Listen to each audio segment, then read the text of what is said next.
Hi there! This is the next video in our Module 8 series, which provides an introduction to statistics. And in this video, I'm going to talk about measures of variability. Okay, so what is variability? Variability is going to, again, it's going to be a single value that tells us how spread out the scores in our sample are. Okay? And another way of thinking about that is, are most of the scores close to or far away from the mean? Right? So how close is each score in our sample on average to the mean?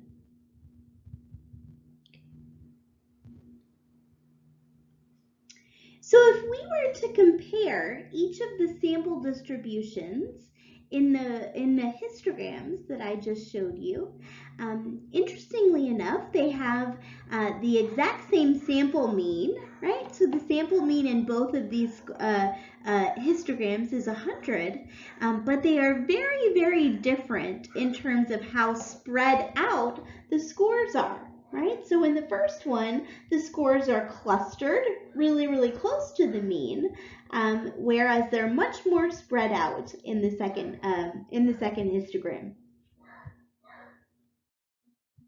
Okay, so there are several different ways that we can calculate variability. The simplest calculation of variability is going to be the range, which is simply the difference between the highest score and the lowest score in our distribution. Okay, so let's suppose we have a data set, and the values in our data set are 1,000, 60, 55, 55, and 50. Okay, in this case, we would simply subtract our lowest value from our highest value. Okay, so 1,000 minus 50 is 950, right? But is 950 most accurate in terms of our data set? Probably not, right? So what we've encountered here is the same issue we encountered before, which is there's a very clear outlier, right? That 1,000 is absolutely going to be an extreme score that is probably going to be increasing our range value quite a bit. Okay, so again, the problem is like the mean. The range can be heavily influenced by outliers or extreme scores. And our solution is going to be to calculate something called the interquartile range. So like the median, okay, we're only going to include the middle 50% of scores in the distribution, right? So essentially what we're doing is cutting off all of the extreme scores and only focusing on the middle of the distribution. Okay, so again, the interquartile range is going to solve the problem with outliers that we have with the range. And the way it's going to do that is it's going to focus on the middle 50% of the data. So it's basically going to lop off the first 25% and the last 25% to get rid of those extreme scores. But how do we calculate the interquartile range? First, to find the interquartile range, or the IQR, okay, let's suppose this is our data set, right? So we have a number of scores from a recent exam, okay? First, we're going to put them in order from the lowest score to the highest score. And then we're going to find the median. So remember, the median is just the middlemost value, or the value at which there are the same number of scores below the median as there are above the median. Okay, So in this case, our median is 86, okay? And if you're following along at any point in this video, feel free to pause as you're sort of going through this process yourself. I would definitely encourage you to do that, okay? So step 3, we find the median. Step 4, ignoring the median, okay, we are going to find the medians of the upper and lower halves of our distribution, okay? And the median of the scores below the original median is going to be quartile 1, and the median of the scores above the median is going to be quartile 3. Okay, so if we were to do that, if we were to calculate the median of all of the scores below 86, okay, the median of those values would be 81. And if we were to calculate the median of all of the scores above 86, the median of that those upper scores would be 88, okay? So Q1 or quartile 1 is 81, and Q3 or quartile 3 is 88, okay? And then we're going to subtract the value of quartile 1 from the value of quartile 3, okay? So 88 minus 81 is 7, and that is our interquartile range.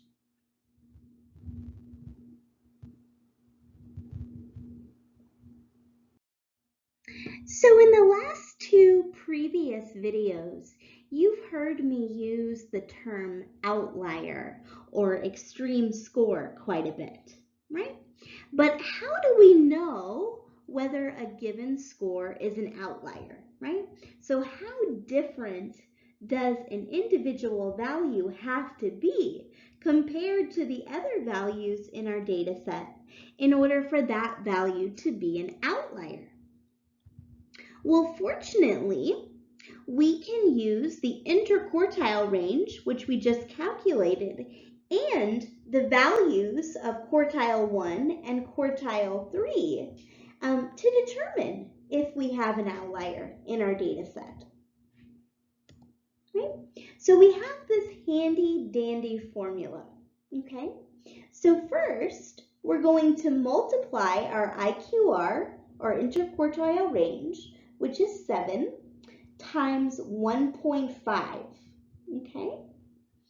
And if a given value is 1.5 times the IQR below quartile 1, then it's an outlier. And if it's 1.5 times the IQR above quartile 3, then it's an outlier, okay? So what do I mean by that? Let's look at this. Let's look at our previous data set, right? So in our data set, we have a variety of exam scores, right? But how do we know if we have any outliers in our data set? Well, we found that the value of quartile 1 was 81, and the value of quartile 3 was 88. And our IQR, our interquartile range, is 7, okay? So we're just going to plug those values into our formula, okay? So an outlier would have to be below or less than 81 minus 1.5 times 7, okay? So the value of 81 minus 1.5 times 7 is 70, or an outlier would have to be above 88, which is the value of quartile 3, plus 1.5 times 7, okay? So are any of our values below 70.5 or above 98.5?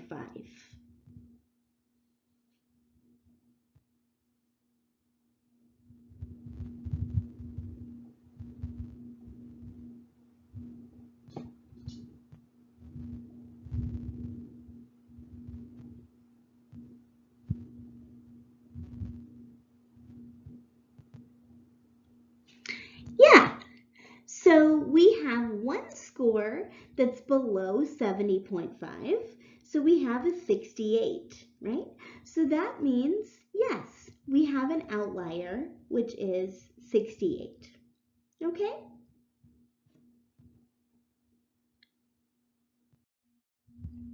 All right. So another way to represent data graphically is by using what's called a box plot, or sometimes referred to as a box and whisker plot, or a 5-number summary. Okay, so this is what a box plot looks like. So let's kind of dive further into this plot and talk about what each of these graphical elements represents. Okay, so first we have that bold-faced line in the middle of the yellow box there, and that is the median. Okay, and our median is again 86. The top and bottom of the box, the dimensions of the box, are Q1 and Q3, right? So Q1 is 81, okay, and Q3 is 88. And the height of the box represents the interquartile range, which is 7, okay? Outliers are represented by circles or asterisks that fall outside of the whiskers of the plot. Okay, so there we have our outlier, which is 68 in that circle there. Okay, and the edges of the whiskers are the largest and smallest values that are not outliers. Okay, so by looking at the whiskers, the edges of the whiskers, we can clearly see what the range is also. Okay, so we can look at a box plot to gather all of the information that we just calculated about our data set.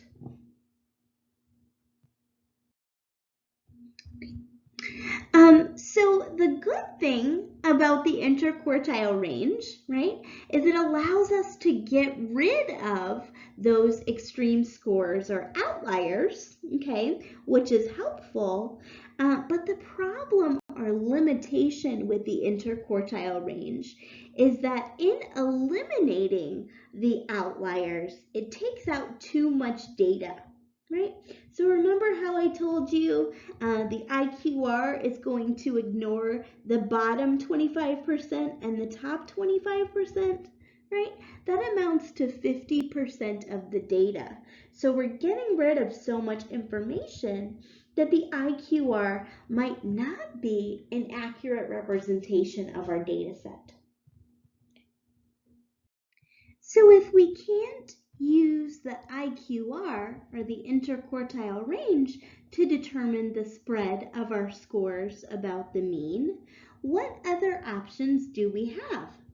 Well, one sort of intuitive way is to take each individual score in our data set, and for each score, subtract the mean, and then take an average of those deviations, right?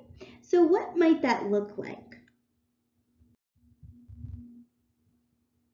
Well, a deviation of each score from the mean is simply the score minus the mean, or computationally x, which is the individual score, minus x bar, which is the sample mean. Okay? So let's suppose this is our data set. So our values for x are 2, 3, 6, 9, and 10, and the sample mean is 6, right? So our score or value of x is 2, 3, 6, 9, and 10, and our deviation would be each value of x minus the mean, right?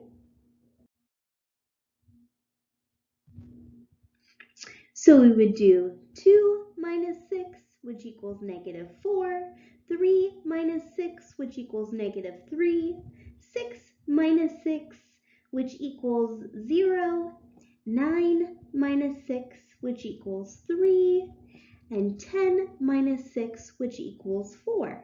Okay, so those are all of our deviations for each score.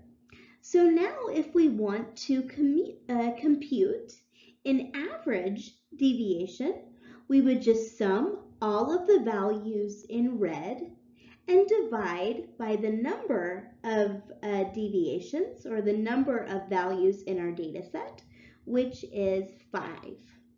Okay, so go ahead and try to do that now.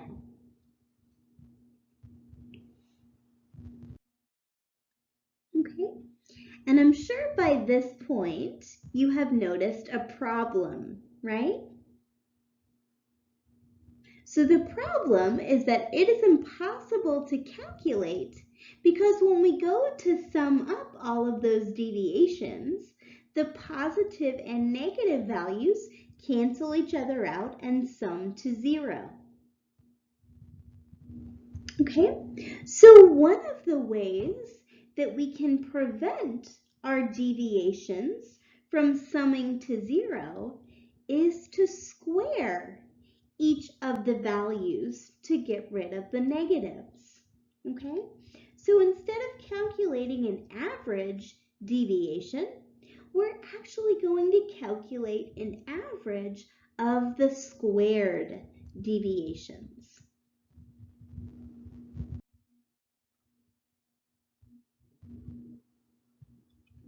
So an average of the squared deviations is called variance.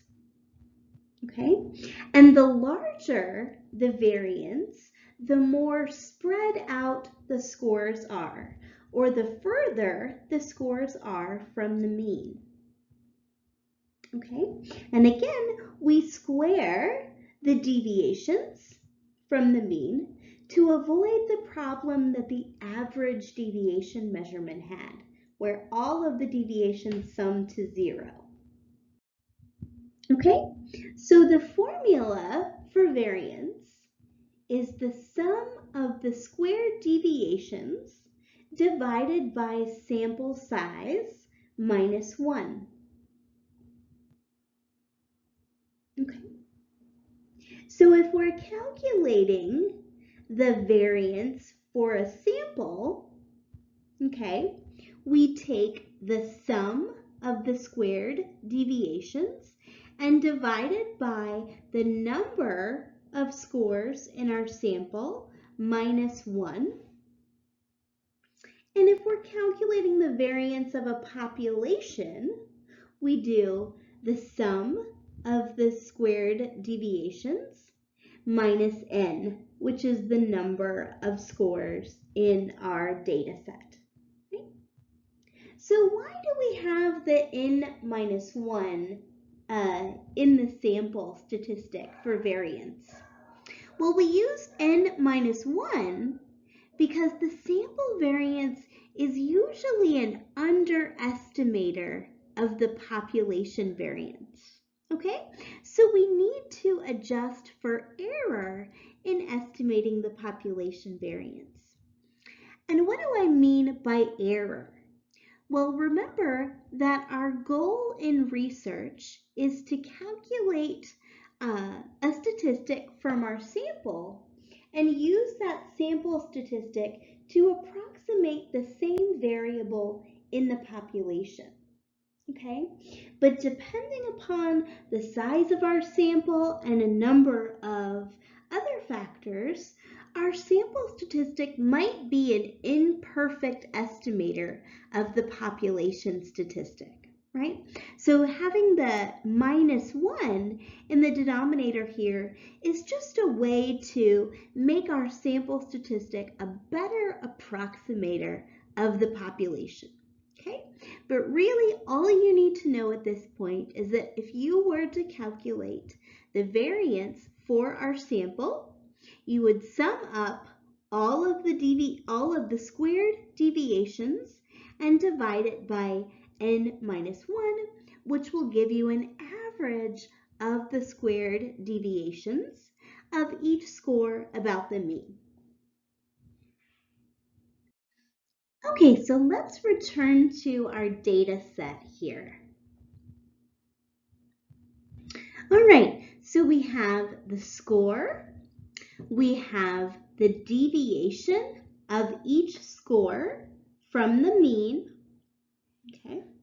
And all of those scores, again, add up to 0.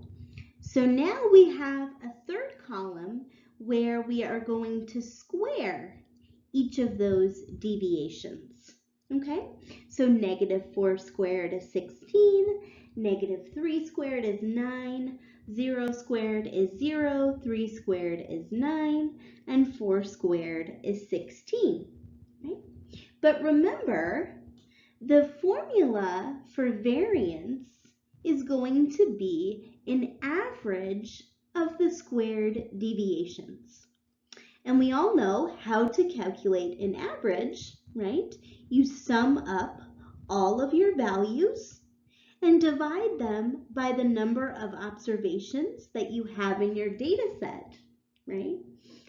Except that when we're calculating variance of a sample, okay, we do not just the number of observations in our sample, but the number of observations in our sample minus 1.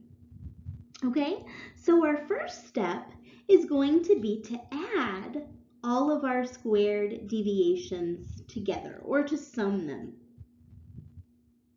Okay, and if we were to sum up all of our squared deviations in that column, the sum of those squared deviations would be 50.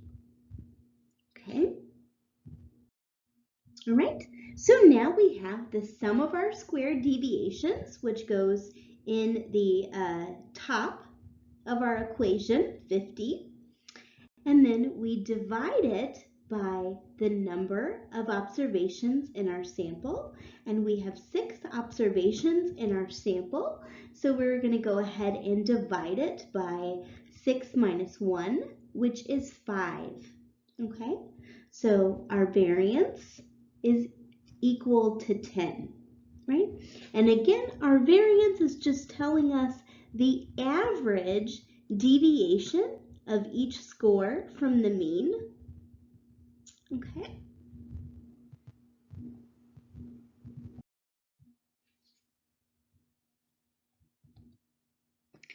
Okay, so far we have learned to calculate a variety of different metrics of variability, right? So we've talked about the range, we've talked about the IQR, we've talked about the variance, right? But there's one more measurement of variability, and this is actually the most commonly used measure of variability, and that's the standard deviation.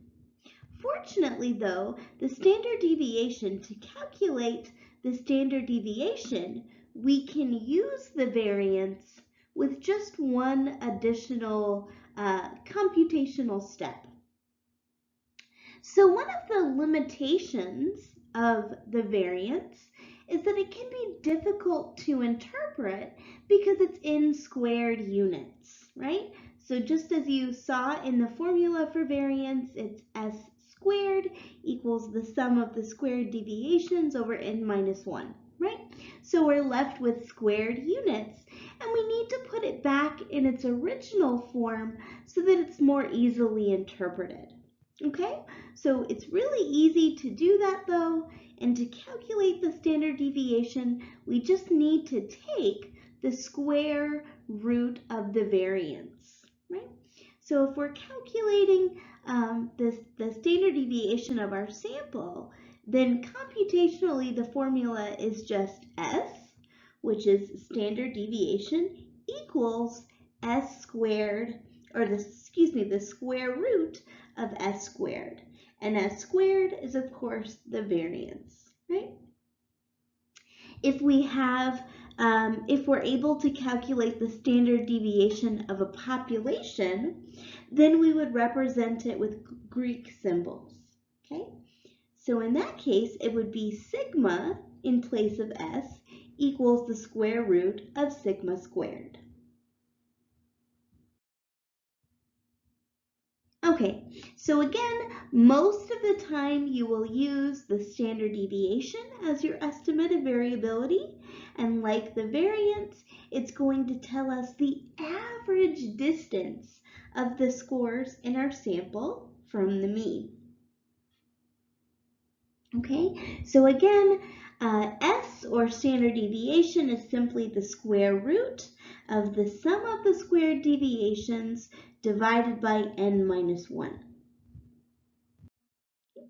So going back to our first example, our measure of variance for our sample was 10. So to calculate standard deviation, we simply need to take the square root of 10, which is 3.16, right? So that's our standard deviation. Okay, so I'm going to go ahead and give you guys an example to work from. So I would like you to find the standard deviation of the following set of scores, okay? So these are SAT scores, and we have a score for 9 students total, okay? So your N is going to be equal to 9, okay? So go ahead and pause the video if you would like, and see if you can follow all of the steps to calculate the standard deviation of this sample. Okay, so simply by looking at the formula and all of the elements we need in our formula, right, the first step is going to be to calculate the sample mean, right? So how do we calculate the sample mean? We simply sum up all of our scores and divide them by the number of observations in our sample, which is 9.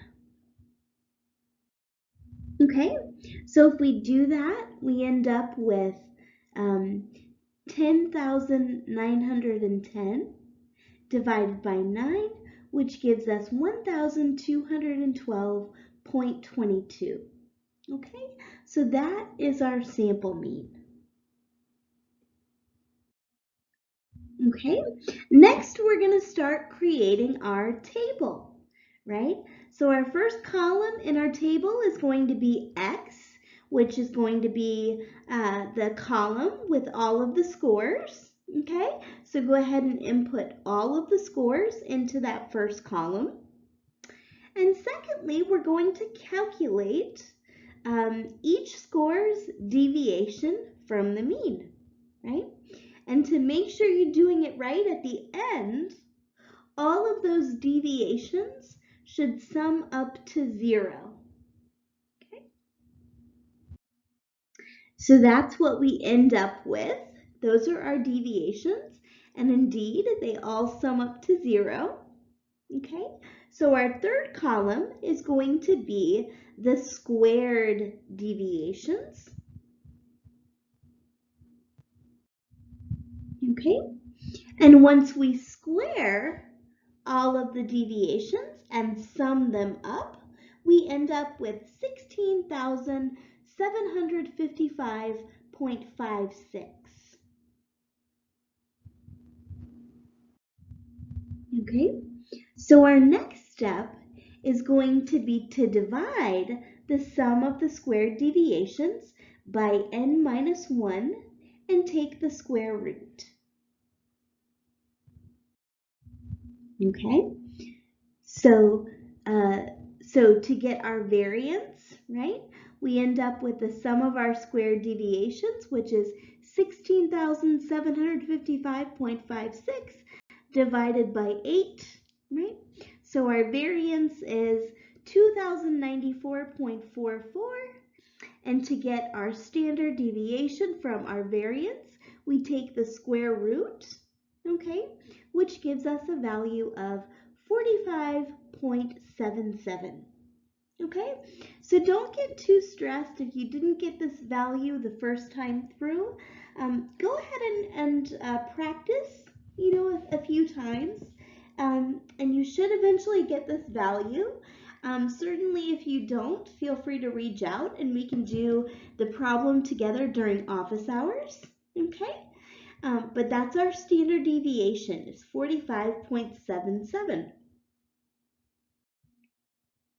Okay, so now we know that the standard deviation of our sample is 45.77. So what, right? Who cares? What do we do with that value? Again, this value is going to tell us that on average, a person's score will be about 45.77 points away from the mean. Okay, so depending upon the size and scale of the standard deviation, we can get a sense of whether variability is high or low, right? If variability is high, it means that the scores are spread out or far away from the mean, whereas if it's low, it means that the scores are clustered about the mean. Okay? And we also know that if our data is normally distributed, okay, so if we were to draw a histogram of our data or a frequency distribution, if it were normally distributed, it would have the shape of a bell curve, right? It would be symmetrical, where most of the data falls in the middle of the distribution. So we can say one of the characteristics of the normal distribution is that it follows the empirical rule. So essentially this means that 68% of the scores are going to be within one standard deviation of the mean, okay? So they're going to be within 45.77 points away from the mean. Okay, 95% of the scores are going to be within 2 standard deviations of the sample mean, and 99.7% of the scores are going to be within 3 standard deviations of the mean. Okay, so we'll talk more about the empirical rule in future videos, and we'll also talk more about the normal distribution. But in general, this should give you a sense of how to interpret the standard deviation and also how to think about the concept of variability and how to compute it in a variety of different ways. Okay, so I hope you followed along throughout this lecture. Certainly, if you have any questions, feel free to reach out. And I look forward to seeing you in my next video.